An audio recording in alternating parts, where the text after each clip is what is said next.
Hello everyone, welcome back to my channel. আশা করি সবাই ভালো আছো। আর আমি চলে এসেছি শনিবারের সকাল নিয়ে।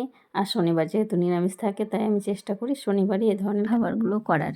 যেহেতু নিরামিষ থাকে রান্না, তাই একটুখানি দেখো সময় করে নিয়েছি আমি সকালবেলা। আর কি সুন্দর যে হয়েছিল খেতে, তার সাথে সাথে পাস্তা।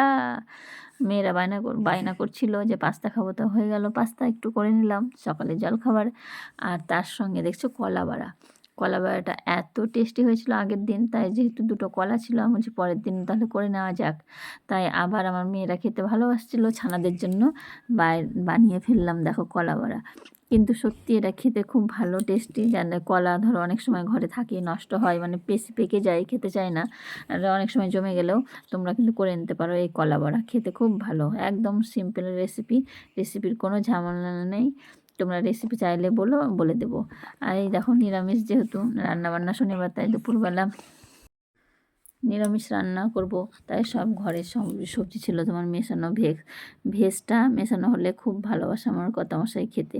তাই সমস্ত কিছু দেখো, এখানে শিম কুমড়ো করব, আলু কুমড়ো, মূলো গাজর এখনও পাওয়া যাচ্ছে সব শীতকালের, তার জন্য সবগুলো দিয়ে মেশানো একটা সবজি। আর এইদিকে আমার মেয়ের খেলা দেখো, এই পুতুল নিয়ে সারাক্ষণ ওদের স্নান করানো, ড্রেস পরানো, এইসব করতেই থাকে। তোমার বাড়ির বুড়িগুলো কীরকম করে অবশ্যই আমাকে জানিও।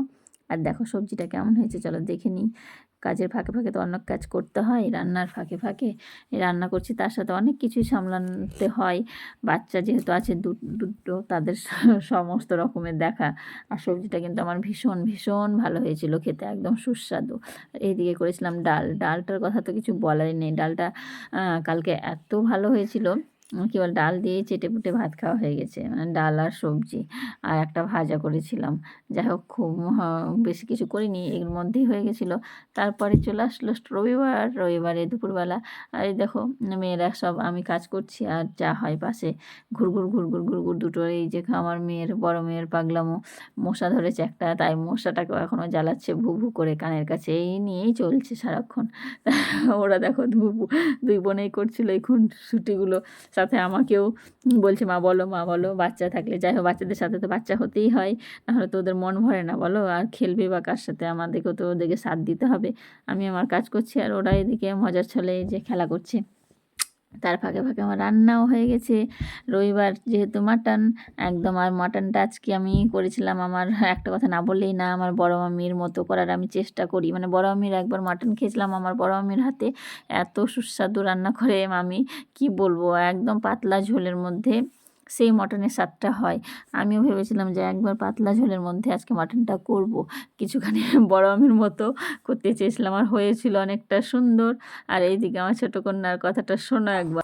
পাড়ার একজন নতুন সদস্যা মা হয়েছেন, এখন ওনাকেই খুঁজে বেড়াচ্ছেন খাবার দেবে বলে। খুঁজেই পাই না, আমি তো ভীষণ হাসি পাচ্ছি। মানে ওকে খাবার দিতেই হবে, ডেকে নিয়ে আসে, খুঁজে খুঁজে নিয়ে আসে। দেখো আজকেও খুঁজতে বেরিয়েছিল, ওর জন্য খাবার রেখেছে, তাই ওকে দেবে।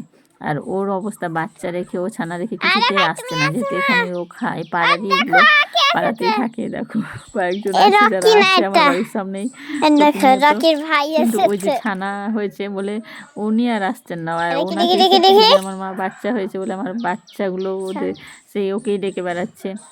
যাই হোক, তোমরা সবাই ভালো থেকো, সুস্থ থাকো, ঈশ্বরের কাছে এই কামনা করি, সবাই ভালো থেকো।